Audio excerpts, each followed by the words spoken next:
എൻ്റെ വീട്ടിൽ മോശം നടന്ന കാര്യം നിങ്ങൾ രണ്ടുപേരും അല്ലാതെ വേറൊരു മനുഷ്യൻ അറിയരുത്. നിനക്കൊക്കെ എൻ്റെ സ്വഭാവം അറിയാലോ. അവനും പറയത്തില്ല. എന്നാ ശരി, വാ വന്ന് വണ്ടി കയറി. ബാ എങ്ങോട്ട് പോവാൻ? നമുക്ക് അവനെ പിടിക്കണ്ടേ? നീയല്ലേ പറഞ്ഞ അവൻ്റെ മുടി കെട്ടിയെന്ന്. നമുക്ക് ആദ്യം ഷിൻഡോന്റെ ബാർബർ ഷോപ്പിലേക്ക് ഒന്ന് പോവാം. നമുക്ക് അവൻ ഇപ്പൊ ഏത് കോളേജിലാന്ന് അറിയണം. ബാ. ചേട്ടാ, ഇപ്പൊ അനിയന്റെ ഒരു ബർത്ത്ഡേ പാർട്ടി ഉണ്ട്. അത് കഴിഞ്ഞിട്ട് ഞങ്ങൾ രണ്ടുപേരുടെ വന്നേക്കാം അല്ലേ? കേക്ക് കുറിച്ചിട്ട് നമുക്ക് ഒരുമിച്ച് പോവാം. നീയൊക്കെ എന്താടാ കളിക്കണ? ഞാൻ പറയണ അങ്ങോട്ട് കേട്ടാ മതി. നീ വന്നേ. ചേട്ടാ, മര്യാദക്കാണെങ്കിൽ ഞങ്ങൾ സഹകരിക്കും.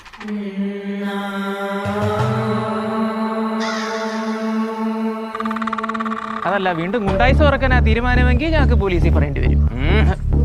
With full details. ഒരു വധശ്രമം ഉൾപ്പെടെ. ചേട്ടൻ ചെല്ല് കേട്ടാ. ചെല്ല്.